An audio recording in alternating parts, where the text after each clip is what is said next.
Righty. So this is the Kahoot ID. So do log yourself in. It'll be a couple of minutes, but we will be switching over to that in the not too terribly distant future. Okay, so when we last left off, we were dissatisfied with our CPI of greater than 1 world. We wanted more performance, more. Right? So you can try to look at the execution time equation. You say, I got 3 things I can try to change. I can try to reduce the number of instructions. I can try to get my CPI down. I can try to get my block period down. The super pipelining doesn't do anything about your instructions. Right? It's just a purely microarchitecture technique, and it can't get your best case CPI any better. In fact, it's likely to actually make your CPI worse. But as long as your improvements in clock frequency are better than your overhead in additional stalls, right? This was worth mining as technology let you do it. For those who are interested in such things, the relevant metric that people use to measure pipeline stage depth is FO4, right? So fan out of 4. Right? So if you want to sort of compare across different generations of technology, the comparable thing to look at in terms of how much logic is being done is how many fan out of 4 inverters deep is your pipeline. And you get some fairly crazy numbers if you look at some papers coming out of the early 2000s, where you realize that the optimal pipeline depth has a per stage logic depth of like 6 to 8 FO4, right? So 6 to 8 fan out of 4 inverters. It's not a whole lot of logic. Right, so you could actually go very, very deep with super pipelining, and they did, but there are things that don't scale linearly, and it's got some challenges. Or, and these were certainly not exclusive. Everyone was doing both. You could fetch more than 1 instruction at a time, right? So if I want my cycles per instruction to go below 1, ultimately I have to fetch and execute more than 1 instruction at a time. Okay. It's going to mean there are going to be a whole bunch of instructions in the pipeline. But we'll come to those challenges in a second. Okay, and so again, the reason that we're expecting that this is going to give us benefits is that if we look at those program dependence graphs, they are not sticks, right? So instruction level parallelism is a property of a program, right? How many of the instructions just are, in fact, potentially concurrent with each other, right? That's a question of how the dependencies within that program actually work. Right? Depending on how you write it, depending on your algorithm, depending on what your compiler has produced, depending on the semantics of your ISA, right? There will be some amount of ILP in that program dependence graph. Okay. And if I had an unlimited hardware budget and I was very, very clever, then presumably my ILP would ultimately determine the limit on how fast this program could run, right? Because if I had all the resources to schedule everything that could be done in parallel, then the inherent parallelism of the program itself would become the limit. Will you actually hit that? Well, usually not. You usually run out of something else first, but they do have some interesting interplay. Also chicken and egg, right? There's no point for your compiler to try to unroll something 400 times to try to get 400x parallelism on a too wide machine, right? So they're not completely independent. The other thing that we did mention, and we will come back to this next week, so it'll be in sort of the last lecture before the midterm. We'll talk a little bit more about data level parallelism. It's another way around this without having to do anything clever to find things in the program dependence graph is to come up with primitives that are employing one operation across a larger quantity of data. This will not work for all of the programs of interest, but given that anything can be expressed if you squint hard enough as multiplying some matrices and vectors and doing some linear algebra, and linear algebra has lots and lots of data level parallelism. There's a lot of good stuff to be mined there. Okay, so I mentioned that ILP is a function of the program, but what we're going to now start looking at is machine level parallelism designed to exploit it, right? Now, the different approaches that people are going to take have a lot of assumptions behind them on what they thought they could find. I'll defer showing a slide on some various studies and what they thought the limits of ILP were. Suffice it to say that depending on the year and the assumptions made, you got numbers that ranged from like 1.5 to 90. Right? So the amount of ILP that's in programs, it depends on what you assume, but it's more than one, right? Everyone agrees it's more than one. Right? And if we want to achieve high performance, we're going to need both programs with some ILP and the hardware to exploit it. And again, as I said, depending on what you assume your programs are likely to have, then it'll tell you something about how aggressive an approach you should probably be trying to take in your hardware. And we will look at a variety of these scaling factors. Okay. So there's some other things that you can also try to do, and we'll come back to some of these. In fact, we will see fine-grained multi-threading. You should probably hit that by the end of Thursday. If not, then Tuesday. So we will look at other places you can find things that are independent to do. And some of this basically comes down to if you tell me that two things are independent, it's pretty easy to figure out that they're independent versus having to discover it myself. But you do also need the resources to do something with it. Okay. So we're going to look broadly at two classes and a couple of different subclasses within the statically scheduled space of how to issue multiple instructions. And they're really going to come in their relationship between the program order as generated by the compiler and the potential scheduling and visibility of instruction level parallelism in the program.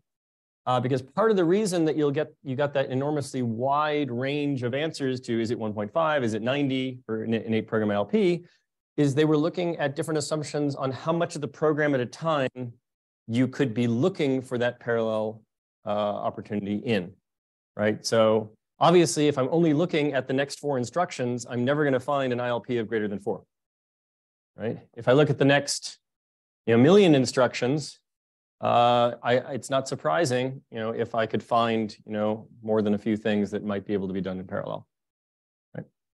Okay, so we're going to live here in statically scheduled for a while, right? So we're going to stay in our in-order paradigm, and we're going to in particular start with VLIW, which, if you look at it from a certain perspective, actually is still only issuing 1 instruction per cycle. So it's just that every instruction now is going to have a lot of work. Right? Every instruction is basically a Cartesian product of multiple RISC instructions. Right? So the width that we're going to have is within a single instruction.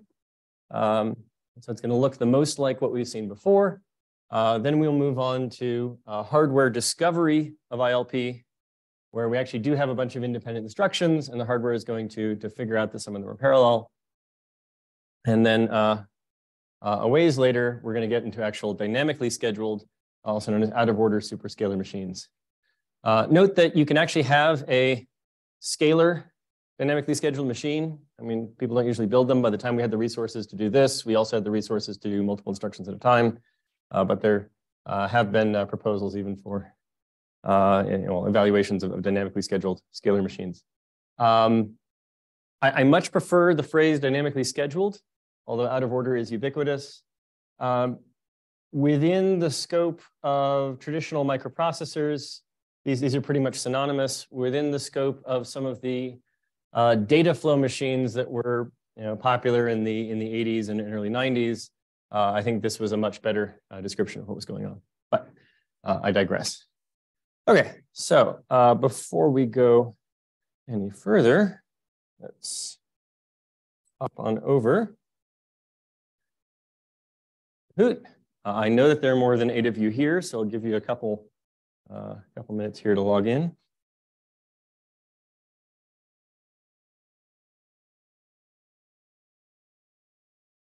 Waiting for people to do that. How the recitations been going for those of you who've been attending? Those been useful?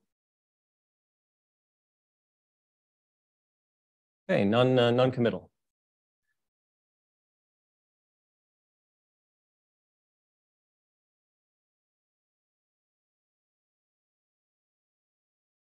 We're still getting more people signed. But I will try to put these again at the beginning of the class, So if you see this on the board, do just sign in at the beginning so that we don't spend too many times, too much of the class time in dead air disco. Okay, let's. All good. I'll give you a minute.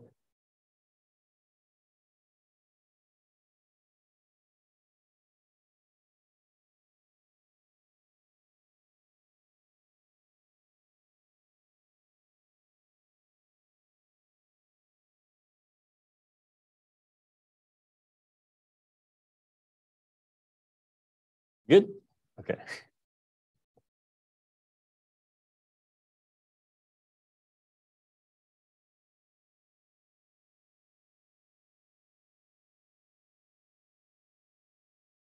Okay. And if we are all ready to go, then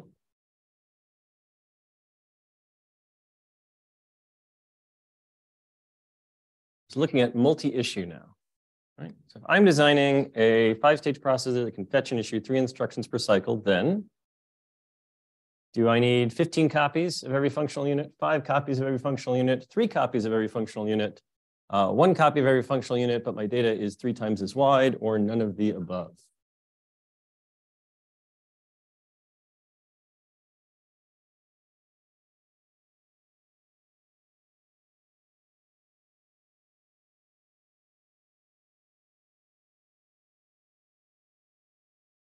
Five stages, 3 instructions per cycle. How many functional units am I signing myself up for?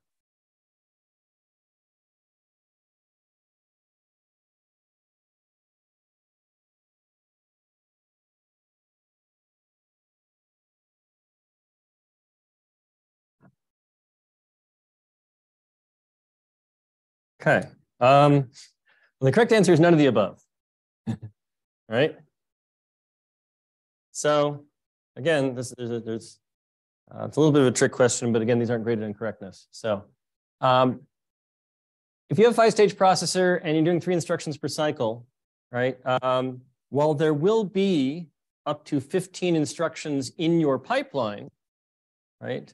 There is no reason for you to believe that they would all necessarily be needing the same functional units, right? So if I have a 1-wide processor, right, any instruction that I can execute, I need the functional unit that can do it. If I have a multiply, I need a multiplier. If I can do 3 instructions per cycle, do I need 3 multipliers? No, I still need 1 multiplier. I need at least 1 of everything, right?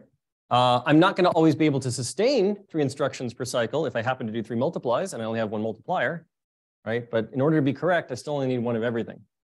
I definitely don't need 15 copies of everything because in any given stage, well, there are no more than 3 instructions. So this one is right out. 3 copies of every functional unit is a perfectly reasonable design in terms of it's not crazy, but it's really more expensive than it needs to be, right? This is overkill. The odds that you are actually going to hit 3 of the same resource needs in a row at the same time are, well, less than 1, right? And some of these things are much more expensive than others. Do I really need 3 floating point dividers? No, I do not need 3 floating point dividers. I definitely don't need 3 integer dividers. I probably don't want to even spend the cost of 3 multipliers, right? And so forth, right? So what I want you really to get out of this is that we are going to have some different trade-off opportunities when we scale to multiple instructions per cycle than we were constrained with our scalar processor, right? In our scalar processor, I needed 1 of everything. So every new feature I added, right, that expense was immediately felt. Here, I have flexibility. There is a multitude of possible designs, right? And they would all be 3-wide, 5-stage pipelines. Okay, so now that we're in that right mindset, I will flip back. But don't sign out. We'll be back. We'll be back for more in a little bit.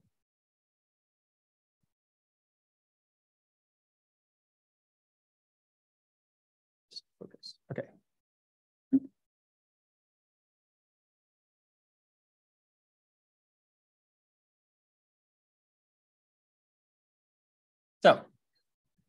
The first thing we're going to spend the rest of today talking about is VLIW. Now, to best understand VLIW, and in particular to understand what the heck people were thinking of when they came up with this particular name for it, you have to turn on the Wayback Machine for a bit. So you have to actually go back even before, we were all, risking new MIPS and ARM and so forth ISAs. So set your mind back to the 1970s, bell bottoms included. And so there's currently one of the top tier conferences in computer architecture called the International Symposium on Microarchitecture. But that was not the name it had at the time. At the time, it was the International Symposium on Microprogramming, right? Which is a term which thankfully you've probably never heard and will never need to hear again because it doesn't really exist anymore.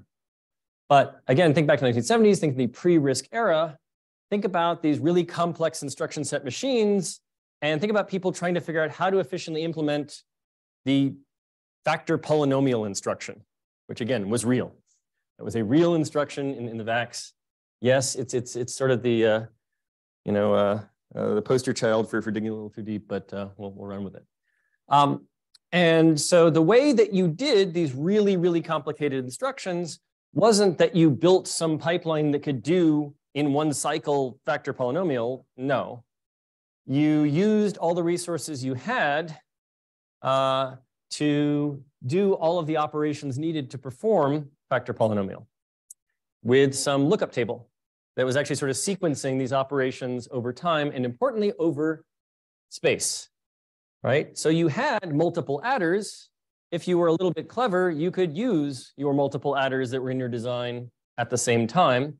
And so you got the notion of what was called vertical or sequential microcode, i.e. over a series of cycles, here are the operations that have to be done to perform this complex operation, and horizontal microcode, i.e. that if I knew what I was doing, I could schedule multiple functional units to be in use at the same time. And this was a way of looking at doing parallel operations coming out of CISC, but people then also thought about this sort of as it related to the emerging paradigms in doing these simpler operations in general and making those sort of the natural way of expressing your program. And there is some synergy there, right? So I can say, okay, if I have some task I want to do, and I can express the set of operations that I know can be done in parallel, that those resources, the functional units are there, the operands are going to be available in the right places. I can grab them all at once. All right, this could be really cool. Yes. So the early 70s and the late 70s were a different time. Where people thought compilers could go and what the production compilers were in general doing also had some variance. If you look at it's a tricky business, and asking compilers to do everything for you will turn out to have not been the answer, right? There's a lot more to the class.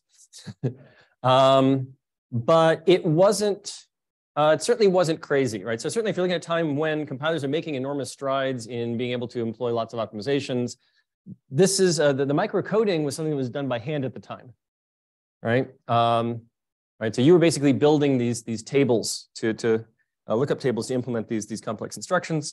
So people thought that maybe the compiler can do some of this for us if we're a little bit clever, and they weren't necessarily looking, at least in the beginning, at general purpose code either, right? So they were looking at fairly expensive machines that had a lot of resources to be scheduled in parallel, and so those were a different beast there as well. Again, in the 1970s, your microprocessor wasn't something you really worried too much about, right? Unless you had really expensive $10,000 calculators, right? Yeah, if you're worried about real computing, right? Those were physically bigger machines, right? Different markets. Okay, so VLIW is going to be fun. The compiler is going to figure stuff out. The compiler is going to solve all your problems for you, right? It's going to be our bold new future. People can be wrong. But there's some particular domains it's still alive in. So this is not a completely dead area. So I'm not doing history for history's sake. And it helps you sort of understand what some of the techniques could be there and where things become limited. Now, one of the things that is going to prove to be the downfall of VLIW, if you think back to your risk-sys debate questions, would actually be the same reason that we're not all running, risk ISA machines today, only more so. So if you recall that while the risk paradigm technologically was very good, the economics of legacy code did not run in the direction of anything other than x86. VLIW has that problem only even more so because every version of a VLIW architecture is fully exposed to the microarchitecture, and so actually VLIW isn't even backwards compatible with itself. But again, if you're building these big machines and you're not as worried about that, right? You're basically doing HPC stuff or something. And it'll turn out the place that is still alive today, they don't care about that as much either. Yes.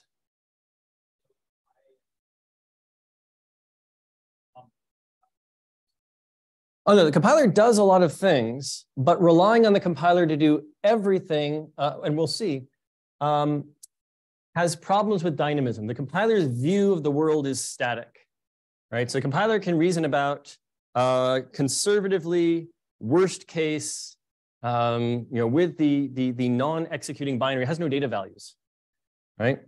There are a lot of things it can't do because they might be illegal, right? So it has to do the conservative schedule, and something that will always be right for all possible inputs, for all possible executions of the program. Think about asking your compiler to schedule a cache miss when I don't know what input I'm running on. Right? There's some challenges. There's some places it can be done, but in general, it's kind of a very hard problem. Okay. There's some other things that we're going to turn out just, it ran into hardware scalability issues. So actually, even if you look at the RISC designs, I mean, we don't spend much time talking about it, but if you look at the original versions of MIPS, they had a delayed branch, right? They still thought the compiler was going to be a little clever and help them get rid of their branch prediction issues. Because if you only have a 5-stage pipeline and you're resolving the branch in the second stage, I just need to find one other instruction to do, and then I don't have to worry about misfetching instructions.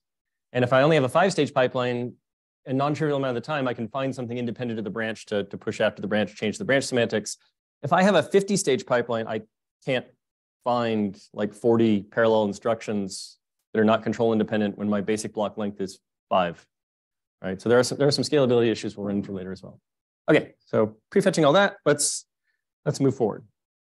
Okay, so for any multi-issue data path, with some combination of hardware and software fixes, I have to decide how many instructions I can actually issue in one clock cycle. I have to manage all of the dependencies that are there, right? So either software has to tell me that they're not there, or I have to determine which ones are and aren't there and check them accordingly, right? So we're going to have even nastier data hazards than we had before. Right? Control hazards are, again, going to be even worse, right? So even in your 5-stage pipeline, if I'm 3 wide, right? So instead of mispredicting 1 instruction, I've now mispredicted 3. But wait, what if one of those instructions I mispredicted was also a branch? Yeah, it can get hairier, right? So you can get some more challenging stuff. So they're going to be more sensitive to other techniques we've already looked at. Right, so some of the reason that you think, oh, branch prediction, but I was only losing 1 cycle.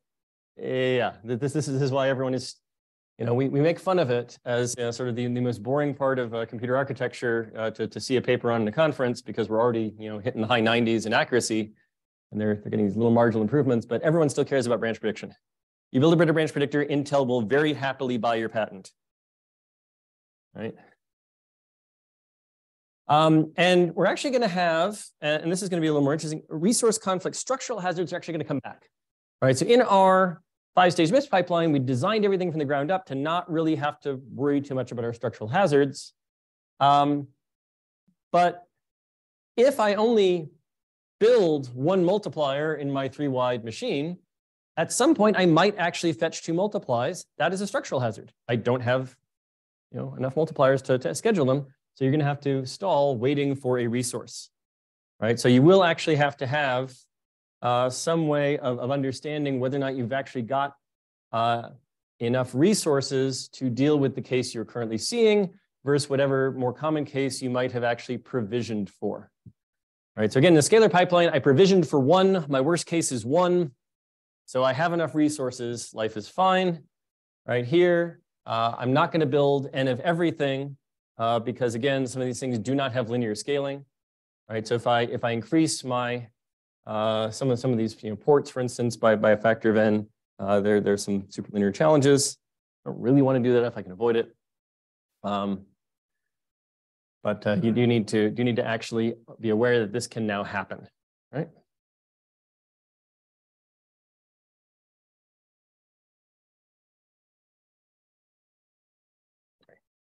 The machine went to sleep. Okay, so in particular, when we think about provisioning, all back to request that you all really start thinking about pipelines as a collection of queues. Right? So now our queues are going to get wider. Right? They're not deeper, these are wider. Right? So let's say we still have a 5-stage pipeline machine, right? Simple machine, but each stage can have, it's a k-wide machine. Right? So I can, which of these is, for some k greater than 1, going to be a reasonable way to design that series of queues? Right? So I have option A, everything is k-wide, right? I have option B, some of them are k-wide, some of them are less. C, some of them are k-wide, some of them are less, different set. D, some of them are k-wide, some of them are more than k-wide. And option E, both A and C. So I'm going to actually have you talk to your peer for a second here. So come with your own thoughts, but then phone a friend. Take 30 seconds or so. See if you have reaching the same conclusion as your nearest neighbors.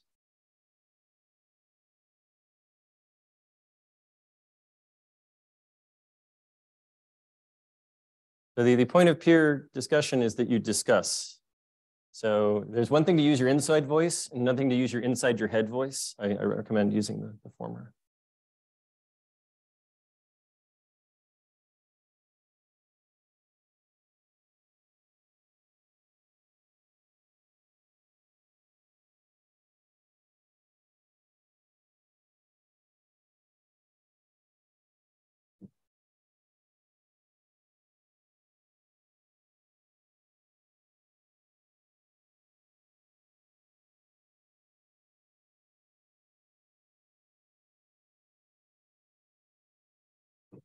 Okay, let's put you all on the clock now. Here we go.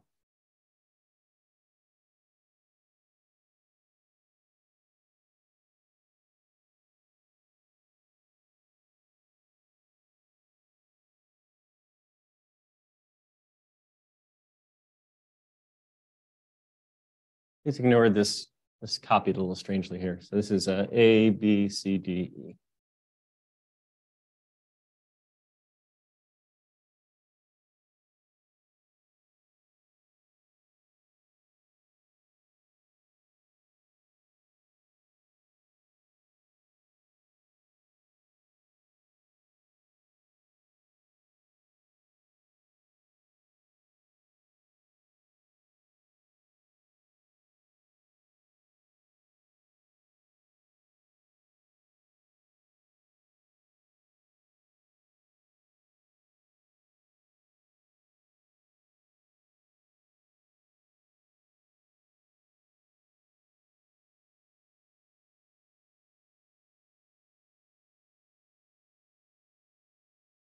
Okay.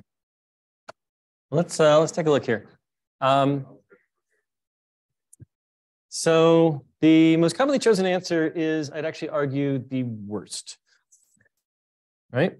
If I am never fetching more than k elements per cycle, why would I need to be able to write back more than k elements per cycle? My steady state on this is always going to be input starved. I'm never going to have enough work to do, right? And so this one actually is not a good design. Okay.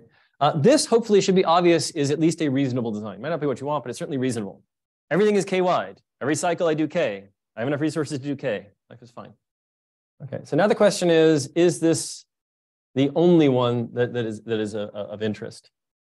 So let's take a look at what the challenges with some of these other ones are. If I'm fetching things but not being able to decode them, this isn't actually a great design because my loop is on the other side of this stage. My feedback loop is here, going back after this stage. So I am not really going to be able to take advantage of this much on the front end fetch, right? Because I'm still now going to basically be fetching more than I can decode, but I'm never going to get a whole lot of benefit from that because this is where I would get the benefit. Whereas if you look at option C, where my loop here, right, I can actually fetch and decode at a rate of k, right? So I can, in this 5-stage pipeline, I can fetch, decode, resolve my branches, throw some work away, right? Now, if k is 2, and this is 2 and that's 1, this is a crappy design, right? If k is large, this is actually pretty reasonable because you will have branch mispredictions, right?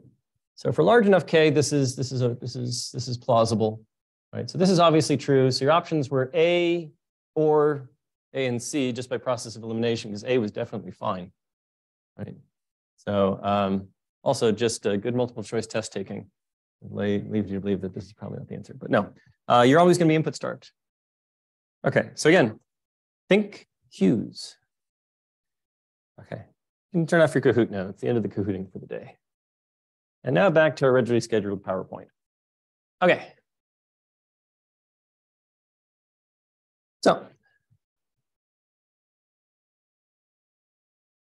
So if we're looking at dependence analysis, right? Shouldn't be too hard to think about, right? If in the original I have instruction 1 and then instruction 2, and then it would be equally legal to have instruction 2 and instruction 1. And then it would be possible to have instruction 1 and instruction 2 simultaneously. If the order doesn't matter, right, then I should be able to do them both at once in most instances, right? So, raw, war, and wah aren't just things that you worry about within your pipeline. These are things that the compiler is very aware of, and we'll deal with the scheduling. Yes? Instruction level parallelism. Yeah, so the parallelisms of interest are going to be instruction level parallelism, data level parallelism, and later thread level parallelism. For right now, we're just looking at instruction level parallelism. So the key thing here is depending on when you're doing this, whatever the program ordering semantics are, the fundamental order in which operations had to happen as expressed by the programmer, right? You can't violate that, right? So some things you can pretty freely reorder, right? It's not going to be too much of a problem. Say I've got some independent add U instructions, right? I can reorder those. Add is associative, add is commutative, right? Nobody cares. Can't have any side effects. Technically, I might actually have some challenges reordering add instructions because if I have an overflow, right, the order in which it happened, depending on what language you started with, might actually be important, because add actually causes exceptions when there's an overflow. Certainly loads and stores, right? I can't arbitrarily have a store happen pushed back after a control that should have checked whether it was supposed to. Yes?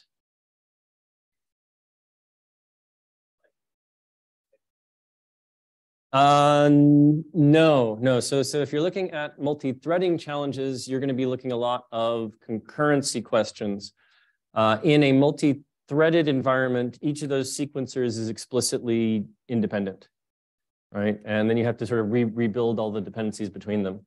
You can certainly look at dependencies at lots of scales. Multi-threaded programs do have dependencies at scale, but these are not the things we're looking at. These are static properties of the program, right? The order in which the actions that you have specified need to actually occur, even if you're just looking at a single sequencer of the program. Right, so these are intra-thread questions. Okay. So the simultaneity we're looking at here is within a single sequencer, right? Because again, your program binary is written out in some order, but we're at least for a moment going to still be living in the compiler land where we haven't yet written out the order of all these instructions. We're still looking at the program dependence graph, right? But that graph has ordering dependencies, right? If I want to do A equals B plus C, I need B and C before I can do, well, A. Okay. So, right, what we were looking for is this, right? So if you're looking at how this might come to be, right? So if I have a read after write dependency, right? If I am loading something and then adding it, then there's really just nothing I can do. These are fundamental to what my program asked me to do, right? I can't add one to an element from memory until I've loaded it, right? If you're looking at write after read, this is just a resource dependence. So if I have enough resource names, right? Once I have the program binary, I'm kind of stuck. But if I'm still in the compiler stage and I have some resources available, I just name something else. Right? So think back to a single static assignment. Okay. So the other dependencies that are of interest, they're loop carried dependencies, right? So you, again, in your static analysis of the program, you've got one copy of this instruction, but you know that once you actually run the program, right, your loop has multiple iterations, a single instruction will be executed many times. There can be dependencies between the same instruction across loops. And certainly at the level that the compiler is going to operate, I can't give different names to the resources used by one instruction I'm writing out, right? Its resource names are fixed. Right, so some of these things I am going to be stuck with at that level. Okay. And again, I will hit on this repeatedly. The compiler analyses must be conservative. They must work for any possible execution of the program, right? So any dependence which cannot be proved to be non-existent must be assumed to exist. And in particular, you'll see this as a challenge in reordering memory operations, right? So I do a load, I do a store. Can I reorder them? Well, I don't know. Where are they loading and storing to in memory? Right? So unless I have the same base pointer and some constant arithmetic on these two, right?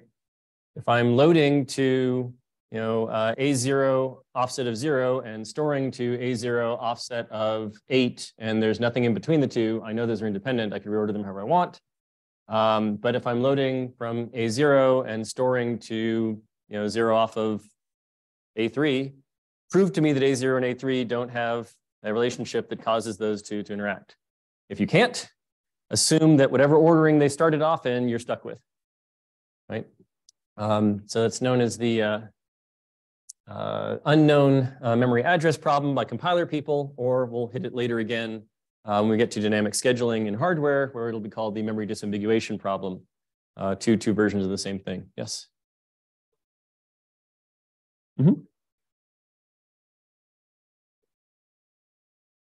So you do reuse them, but think of this in generating, we're still generating the binary itself, right? So I would like to remove as many spurious dependencies as possible, right? So I can take a look at the most naive way to write my code, right? And I just, keep using the same variables over and over again, keep writing the same register. It'll be perfectly reasonable for you to write your code.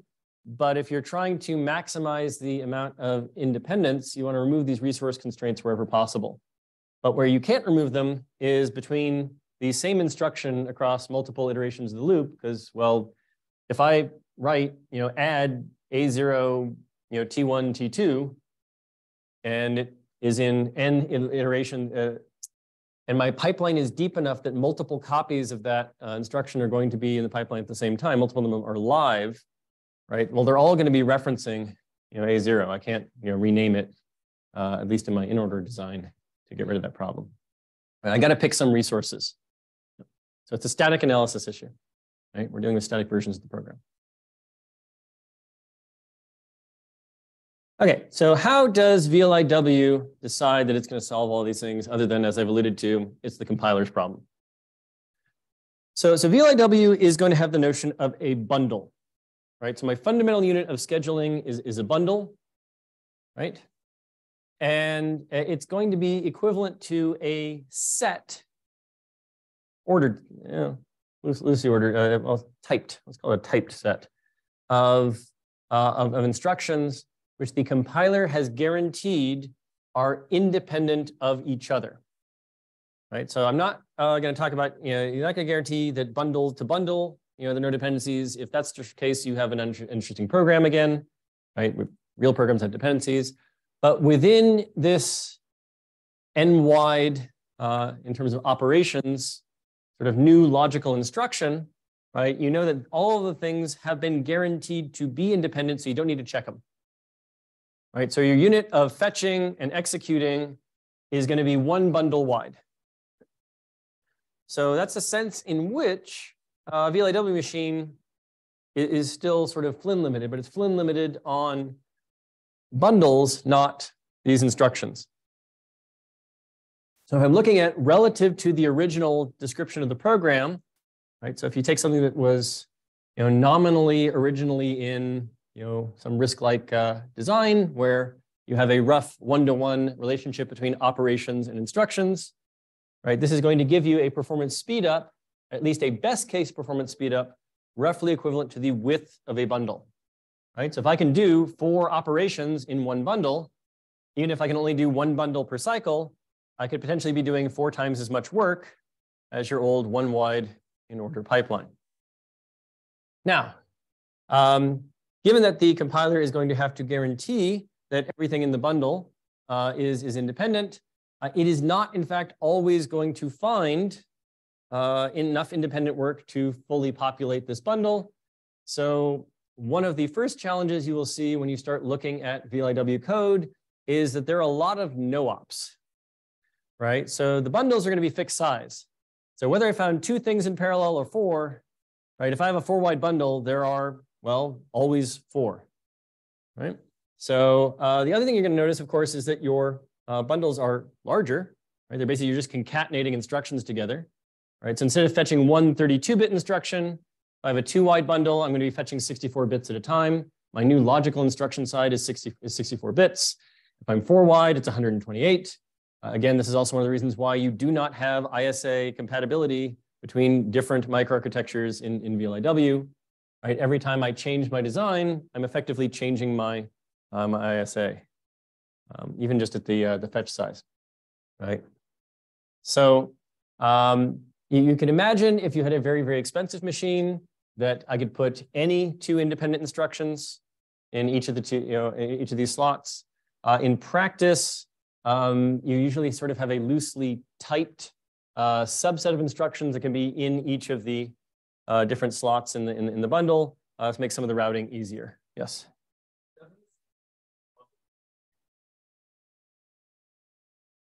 It's the late 70s.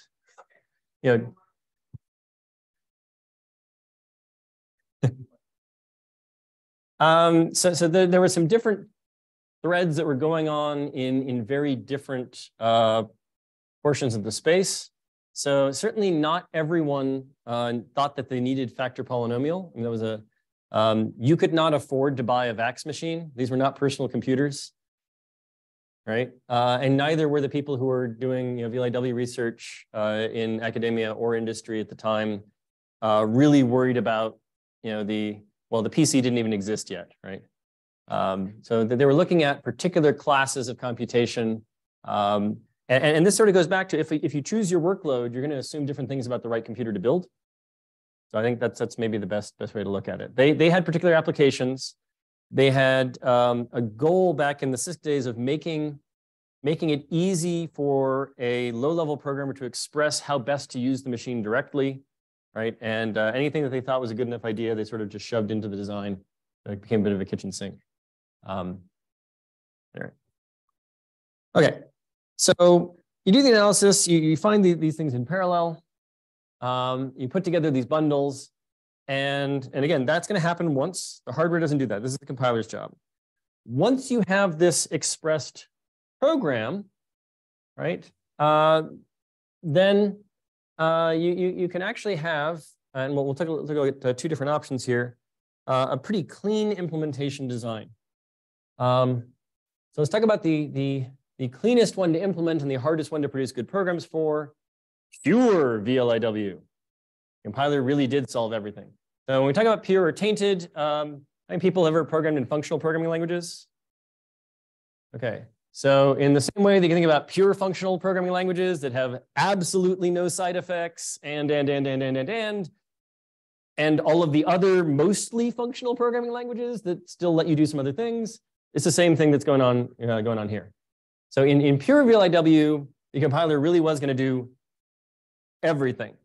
So in pure VLIW, because the pipeline itself is exposed, you know the depth of the pipeline, you can actually ask the compiler to schedule you a set of instructions that don't require forwarding, that don't have any dependencies that will be visible in the pipeline. So imagine building your pipeline. If all the dependencies in the program will never manifest in that pipeline is easy. Execute, execute, execute, execute, read from register file, execute, right? Now you can obviously see that there are going to be some challenges here, right? So finding and pushing all my dependencies far enough away, if my dependencies are tight, I just fill it with no ops until I don't have the dependency show up in the pipeline anymore. Oh, I want to have a cache. No, you're not going to have a cache. You're going to have a scratch pad. You're going to have explicit data movement. You know exactly how many cycles all these things are going to take. It's going to be a little challenging. And in particular, if we go back to the optimization that we looked at previously, loop unrolling, right? This is going to be one of the only ways that you're going to be able to get the utilization of this pipeline reasonably high, right? So if I have my nominal normal basic block, if I naively push things out there is like 4 or 5 instructions long, I'm not going to be able to fill an n-wide pipeline with independent instructions unless I artificially expand the set of instructions I have available to me. Right, so techniques, software pipelining, modulo scheduling, we won't go into those as a compiler class. Again, we rely on the compiler. We're not going to talk about all the optimizations it actually does. But if you're interested in how to actually get good schedules that will use all of the resources, I do encourage you to go look up modulo scheduling. It's a good technique. Okay, so it'll do static branch prediction with some code to actually recover, right? So actually do software recovery from branches, or you do predication. We'll talk about that in a second. So it schedules everything, okay? And then, statically eliminate the resource hazards, and then life is beautiful, except for the fact that, again, in practice, you're going to have a lot of no-ops. So you're not going to get, your source of inefficiency in this design is going to be fundamentally in a pure design about how many no-ops you had to shove in there in order to have all these properties be statically true for any possible execution. Right, so. Wide program buses, multiple function. This is going to be true in general of any superscalar design, but VLIWs are where we are going to see them first. Obviously, if I want to execute 2 or 4 instructions at a time, I'm going to need a larger number of operands. I'm going to have however many functional units I have. Some of them are going to at least have to be replicated. Okay, let's look at a very, very simple version. Right. So again, they were in practice wider than this, because they thought that at least for the applications they were interested in, there was more ILP. But making you schedule things that are much wider than this just makes you take more time without you actually learning anything else. So 2 will be enough to indicate what's going on. Okay. So let's assume that we have a slotted design. So we basically moved to a 64-bit instruction. Our instruction is always going to, our instruction bundle is always going to have 2 operations in it. The first is either going to be an ALU op, a branch, or a no op. The second is going to be a load, a store, or a no op. All right.